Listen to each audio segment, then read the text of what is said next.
Welcome to OutKick Live. I'm Ryan Glasspiegel. We're joined with Bobby Burak and Greg Toohey, who is the executive producer of The Herd with Colin Cowherd on Premiere iHeart and FS1. Greg, you guys have been doing a great job producing this show during the pandemic. For a while, you were doing it digitally. Now people are back in the studio. What's just been kind of your guiding philosophy on how to do these shows, not only when there's no sports, but when all or part of the crew can't be there? Well, I think it was, when this thing started, like back in mid-March, it was sort of like it was a big change for us because we were used to sort of having games to react to every night coming in, but slowly we didn't have anything, or actually really quick. So, sort of what ended up happening was thankfully we still had things to talk about. There weren't games, but we had, the NFL was still going strong. So we had, free agency. We had the Tom Brady to Tampa story. We had the NFL schedule later on. We had the Michael Jordan documentary. So there was enough stuff going on. People were still talking. I mean, you had athletes doing interviews here and there, making news. So there were still things happening. We just didn't get that instant sort of like next day, reaction to sporting events that we've had in the last, forever. So it changed things a little bit for us. And I think also we just sort of decided, let's do some more, let's do some like long form, different sort of interviews. Let's kind of go back. I used to sort of say, like, let's go back to our radio roots. I have a radio background. I've been working in radio for almost 15, 16 years. So like, it was like, let's go back to our radio background and let's do some different fun, long interviews. Let's have great conversation. We don't need, one thing we learned, we don't need to have games to have great conversation. You can do that at any time. So it was a little bit of everything. Obviously the NFL was huge, helping us get through it because, let's face it, like we used the Tom Brady, we used that for a couple of weeks and we used that stuff to springboard our topics each morning. So Greg, how do you know what people want to listen to in a time like this? Because maybe digital videos might not be a good representation because more people are home. If more people are home, maybe all the videos are going to be whether or not they want to hear them or not. I mean, I think people just want to be right. Like when you guys are looking for content, like you just want to be entertained, intrigued. You want to hear good chat. You want to hear you want to hear Colin interviewing Coach K for 30 minutes, right? Like you want to hear Colin and let's say, Bill Simmons or whatever it is, Charles Barkley. I think that's like in a time like this, like you're just looking for something that you can just latch onto. And maybe it's, a lot of the stuff that we did, it was older stuff. I mean, we had guys on, it was a lot of storytelling, a lot of things that maybe you knew, like, I knew from back when I was younger, but a lot of kids who are, in their mid 20s now, a lot of our younger audience, they may not have known. So a lot of it was like going back, like in the past and reliving some old things that you knew and bringing them back. And it was cool to hear, older guys like Al Michaels talk about things 20 years ago when he first started calling games. Excuse me. Terry Bradshaw, Bob Costas talking about his early days with Jordan, Ahmad Rashad. I mean, we had him on right after the first weekend of The Last Dance. I mean, there were things that he told us about Jordan back in the day that, I didn't even really remember or know. But I think right now, like you need you need interesting, dynamic conversation because this is, you want to call it the new normal, fine. But I think you just need something sort of interesting, intriguing to latch onto. That's a little bit of a specific question, but how do you go about like booking Ahmad Rashad? Do you have his number already, or you have to go scour for it and then reach out? Like, what's that process like? So there were a lot of people that we did have numbers for. He in particular, we did not. We had to go through one of our guys on the staff now used to work for the NBA, and I think his dad knew him from New York somewhere. There was a tie-in, so we actually went through a third party for that. But a lot of these guys we have numbers on. We've had them on the show before, but we haven't had the type of interviews that we had recently with them. So, but a lot of it's brainstorming. I mean, like it would be me and John Goulet works on the show. I mean, him and I were there. We've been there. We were in the radio studio together. Me, him, and Colin those 2 months. So it would be him and I talking, and Dave Coelho, our guest booker here at TV. You know, he wasn't there, but we were still in touch, talking about, like, every day we talk. Him and I would talk 5 or 6 times a day about, all right, what do we want to do? And let's just sit on the phone for an hour and let's just talk about, like, potential names that we could get on. So it's a process. I mean, it takes time. But a lot of it is just like, let's just talk and let's just talk this thing out and let's figure out who we want to get. Who are guys we haven't had on before, like Ahmad Rashad. Like, I've never had him on a show before in 15 years. So it was like, we knew that he was going to be portrayed in The Last Dance, but it was like, okay, let's find a way to get him. So that was that. But also, just in particular with The Last Dance, like, Dave and I and John, we tried to come up with the Monday after to get a really, really big, unique guest. So we went from like Ahmad Rashad to Roy Williams to David Falk, who I've never heard do an interview in my life. I mean, he was one of the best ones we've done. Tim Grover, his trainer, who did a couple of things, Barkley, and then Jerry West. So, like, you know, it was a lot of talking, a lot of chatting, planning. But I think, you know, that's sort of what guest booking is on a daily basis. I think it's just a lot of just, let's just sit and think about what we want to do and who we want to have on. How long does it take to get ready for one show? I've heard you guys say you get there about 3-4 hours before each show.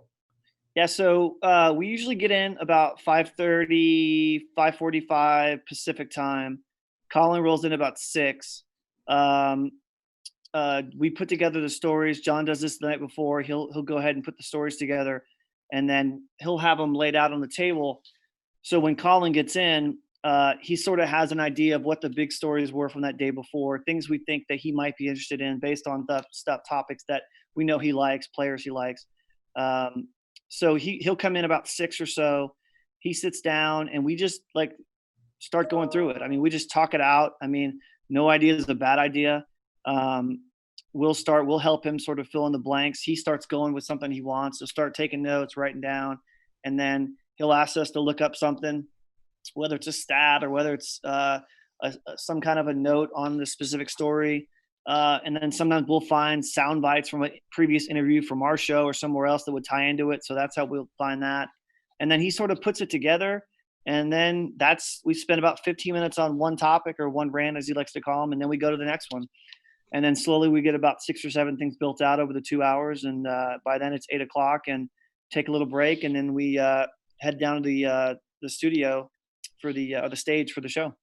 You guys were, you're back in the studio now, but for a while there, Colin was one place, Joy was another place. I don't know where you and John and everyone else who works on the show were. What were your technology that you were using to like feed everybody together and then get it to air on television? So what ended up happening was that first week when everything sort of got shut down, we went to our radio studio, which is in Sherman Oaks. Our lot is here in West LA. Our radio studio is in the Valley. It's about 15, 20-minute drive from here. So we immediately went there that Monday. TV wasn't able to get a camera in the building that first week, but they ended up getting a solo shot camera on Colin for that second week. But it was John, Colin, I. We brought in Doug's producer, Ryan Music, Doug Gottlieb's producer, to kind of help us, since we didn't have we're usually in a room with 10 to 12 people. So we had Ryan come in just to sort of help us with content. So it was me, Colin, Ryan, and John in the conference room for the meeting. We had TV on a conference call. So we had our TV producers who were on the call. We had research on the call. And that's how it was for 2 months. So that first week, after the first week, they had the camera put in, and then so Colin was on FS1, obviously in the radio studio that we were in, with just that ISO camera on him. And then I think it was like that for a week or so, and then they were able to get a camera in Joy's house working. So she had a camera in her house. Colin had the camera in the radio studio. John and I were on the other side of the glass with him, both 6 feet apart with our masks on. Because remember, that was at the beginning when everyone was freaking out about us being too close together. So it was good that Colin was on the other side of the glass and we didn't have to worry about being too close to him. And then that's how it was for 2 months. It was John, me, and Colin. Greg, when you guys started the show on Fox Sports Radio and FS1, you took some occasional calls. You guys have omitted that completely. Why? It just for us, it's hard to take phone calls on TV. One, we sort of have the structure of the way the show goes, and the calls just don't fit particularly well. Colin likes to joke that like he doesn't really get much out of it anyway. So I think we'd stopped doing it after the first few months. Um, but it just doesn't fit with this particular show. A lot of shows, especially radio, callers are important. Yeah. Um, but you don't see a lot of calls on some of the bigger shows. I guess you'll see some on Rome. Dan takes Patrick occasionally will take phone calls. I don't think as many anymore, but for this particular show, it just doesn't fit because we're a simulcast with what we do. Now there's days when we're radio only that we could occasionally do it, but it's just something that just doesn't really fit for us specifically. There's so many different platforms that you're on that we've been talking about. I mean, it's terrestrial radio, it's television, it's podcast, it's digital video. How do you like figure out, okay, this segment rated well on YouTube, but we lost radio listeners in these 15 minutes, or something like either the inverse? Like, how do you kind of draw those together and figure out what metrics you place the most emphasis on? I think what works for us is just like the brands that we know Colin is into and we know that work, and we just stick with those, right? So it's like I always like to say the top of the pyramid is, the Cowboys.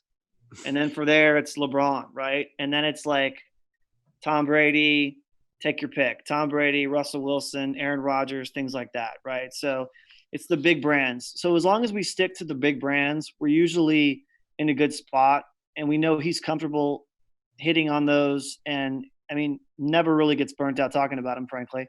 But those work. I mean, people are, our ratings are what they are because we do what we do, and we haven't really changed much. And, I think that's just sort of been our mantra on how we've done the show. And, he likes it. He always likes attaching a brand or a name. He likes attaching a name to a story. We see a story. How can we attach it to, Russell Wilson? How can we attach it to Cam Newton, Aaron Rodgers, Dak Prescott? So we use that as kind of our feeding point. So that's sort of how we've done it. And, it works. So we've stuck with it. Yeah, Greg, we've interviewed radio producers and hosts in the past, and most of them say that terrestrial radio is still their main focus of the show, that the simulcast, podcasting clips, that all comes second. Is that the case for the herd? Yeah, I mean, for us, the podcast is what's really driving it right now. I mean, obviously, radio is still such a big factor for people. I mean, a lot of people, like, let's just be honest, like people haven't been working. They haven't been in their cars. They're not in the road. So they're not listening maybe, terrestrially as much as they were 3 months ago, but they're still listening to the podcast, and our podcast numbers are way up. Because you can always listen to a podcast. You don't need to be in your car to do it. You can listen to it at home. You can listen to it, wherever, whenever. So that's been a big deal, big thing for us also. But like Colin, he loves the terrestrial radio side. I mean, our number one affiliate radio wise is LA. I mean, we're not on in New York locally, but we're on in LA on AM 570, which is the Dodgers affiliate, the Clippers station, UCLA. It's a big station. I mean, it's a huge station for us here locally, and he knows that that's a big part of what we do. So, yeah.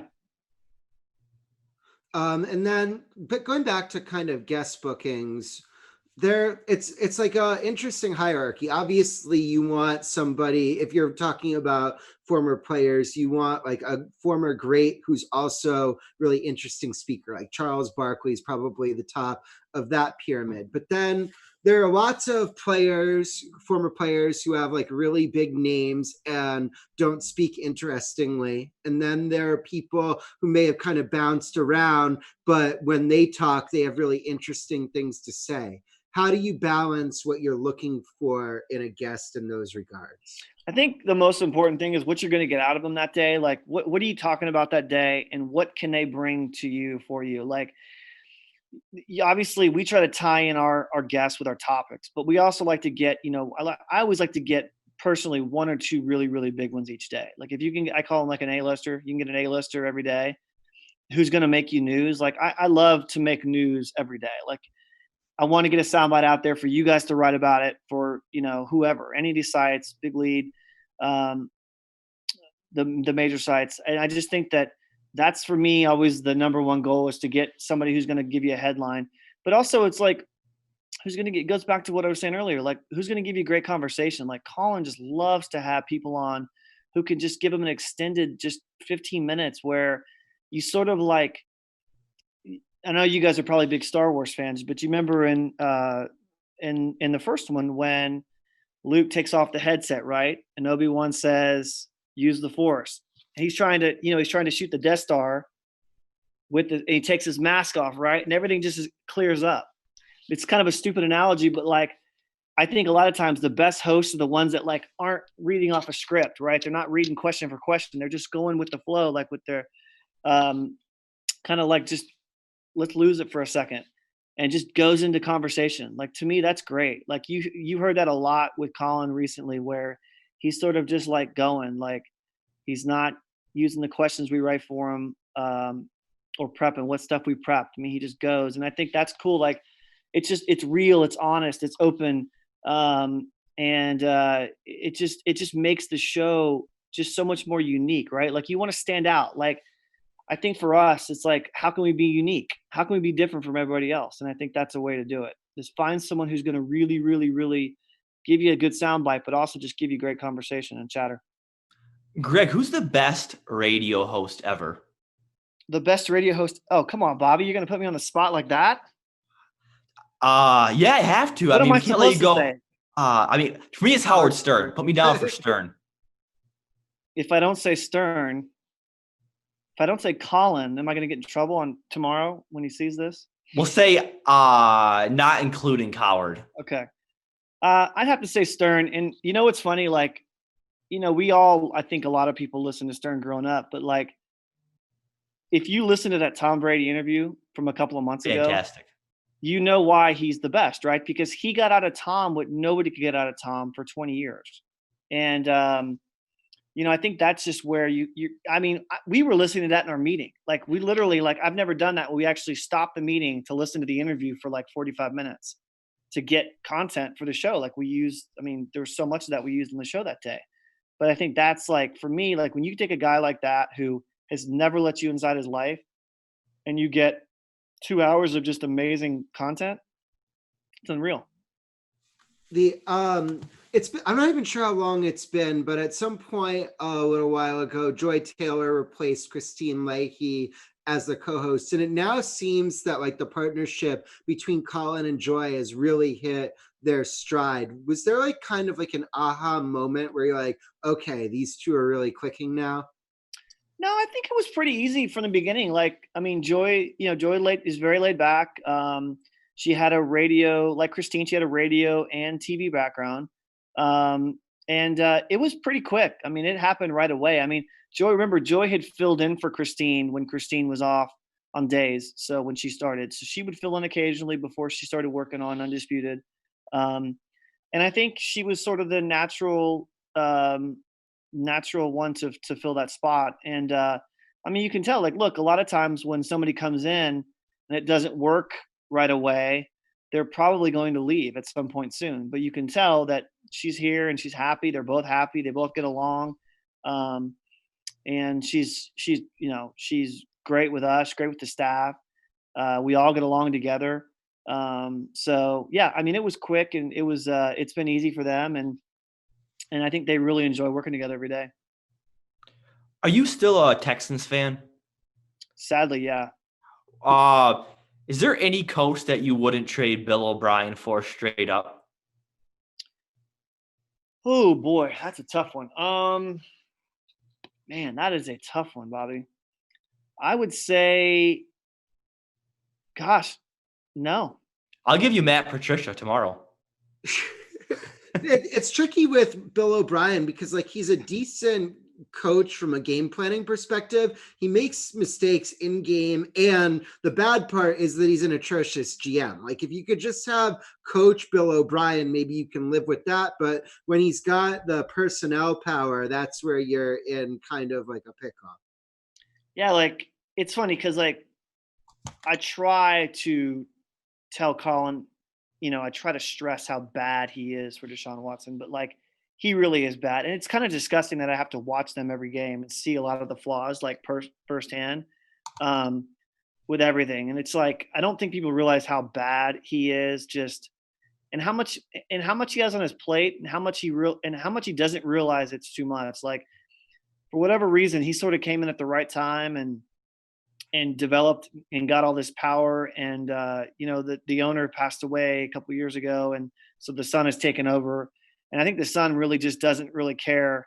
I don't know how much he really wants to own the team, because he sort of just relinquished all the power to Bill. And it's sad. I hope, as a fan, I just hope that, like, Deshaun, like, my biggest fear is Deshaun Watson is going to request a trade tomorrow. Like, that's like, I have nightmares about that. And I think a lot of people in Houston do too. But man, it's bad. It's just bad. I'm just crossing my fingers this year something doesn't happen. Where did that AFC divisional loss last season against the Chiefs rank amongst Houston's most heartbreaking losses? Well, it's funny because I was when they lost to the Bills in '92. You guys are probably too young to remember this, but that game they lost when they were up 35-3 at halftime, or in the third quarter. I think it was about, I want to say it was about 14 at the time, maybe 16. And that was one of the times I can remember crying in my life over a sporting event. Like, I literally cried after that game was over. And so, as a Houston sports fan, you sort of set yourself up for failure all the time. And so I wasn't surprised. In fact, I was texting with my brother the whole time during the game. I'm like, they're going to blow this, right? They're going to blow this. And so when it started happening in that second quarter, in that third quarter, like, you could see it, like, you could tell, you knew it was going to happen, right? When you saw the avalanche starting to come down. So I would say, like, the Oiler one back in '92 was probably the most heartbreaking, because when you're younger, you're more emotional. When you're older, you just don't care. It's like, whatever, like, like, you've seen it all before. You're sort of immune to it. So I say that one would be probably the most heartbreaking, and this would probably be the second.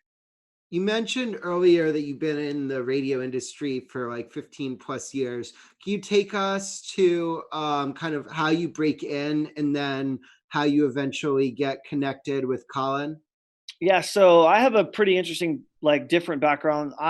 Most people, like, will go and work locally at a radio station for, a couple of years, and then they'll move up to either be in production producer, or they'll get on air, and then they'll eventually, that maybe if they're on air and they're good enough, they'll go, national, like Colin did. So, but when I actually started I was a communication major, but I never interned anywhere. I never interned at a radio station, a TV station, anything, because I didn't really know what I wanted to do when I was in college, and even after college. So I started working at an insurance company. I worked at Farmers, and I was there for a couple of years, and I got moved out to LA to work. I was in marketing, sales, and I was there a couple of years out here, and I was just like, I really hated it. I knew I didn't want to work in insurance my whole life. I always wanted to work in sports, but I never really took it seriously. So my uncle was a sports writer at the Dallas Morning News at the time, and he knew the program director at the time at Fox Sports Radio, the network here in LA. So and I asked him, I said, "Hey, do you have any contacts there?" And he said, "Yeah, I know this lady Annie. She's the PD. Go talk to her." So I called her up, and she said, "Yeah, come in and let's chat." I showed up in a suit, like, thinking, "Oh, I'm going to impress everybody in the radio world." Come to find out that nobody in radio wears a suit. And, I was sticking out like a sore thumb. Everyone's in shorts and t-shirts. And I'm like, what am I doing? So she looks at my resume, and she's like, "Oh, you got a great resume, but for the business world, but," she's like, "you've never done anything in radio. I can't hire you. But if you want to intern on the weekends as, kind of learning how to produce shows, you can do that." So I was like 25, I think, at the time. And I was probably the oldest intern they'd ever had. And I started, like, interning, produce, like, some of the shows on the weekends. So I was interning with, like, Adam Shine at the time, who was there when he had just started. He was there. some other hosts that we had on the weekends. And I did that for about 6 months, and I was like a sponge. I think I was more into it than the other young interns because I was like actually wanted to get into the business quicker than they did. So I was producing. I learned how to like produce. Like I was trying to be a sponge with keeping numbers, athletes' numbers. Whenever they call in, I'd just take their number down and I write it. Did that for about 6 months, and then they offered me to produce a show on Sunday nights with George Sedano. So it was one of George's first shows that he had ever done nationally. So we did it. I produced that for a little bit, and then they offered me a Saturday show. So I was producing a Saturday and a Sunday show, and I was still kept my job at Farmers during the week. So I was doing both jobs. And then they were asking me to fill in so much, like during the week when guys would go on vacation, that I had to take vacation from my Farmers job to fill in part-time and produce during the week. So and then they were offering me so many shifts to fill in. I quit my job at Farmers full-time with benefits to work hourly part-time as a producer during the week. And I was filling in all the midday shows like Tony Bruno and at the time with Andrew Siciliano. And then I did that total from when I started, I would say from part-time, I think it was about a year or so. And then they offered me a show to produce during the week on Fox Sports Radio with Andrew Siciliano. And I did that for a couple of years. And then when you get into radio producing, you're like a sponge. You just go, or like a rat. You just go wherever you can go. So I went from there to, I was Stephen A. Smith's producer for a year when he was at Fox. And then I produced, I was like the guest booker for a while for the network. And then I worked with Jay Moore when he came to Fox.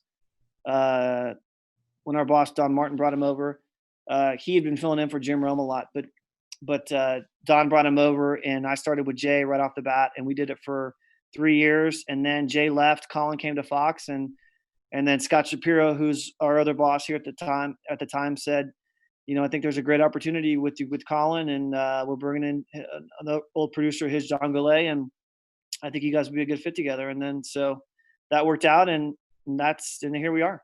So it's a crazy story. It's long, but I apologize for going long, but it's different from most kids you see get into the business.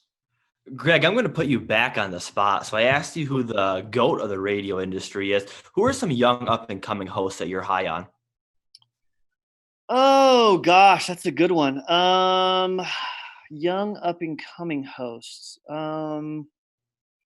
funny. I'm trying to think of the young ones because I really only listen to the old guys. I listened to, when I was younger, I listened to Rome. So he was one of my favorite ones growing up when I was younger. And then it was, Dan, obviously. I love Stephen A, obviously, because I work with him, but I just think he's crazy funny. I like Levitard. Man, the younger ones. That's a good question. That's a really, really good question. There aren't really any. Yeah. I can't think of like any young one. Like, national. No. There are probably some locally. Almost nobody under 40, frankly. Yeah. There probably are some locally. I just don't know really. I haven't heard them close enough to know who they are.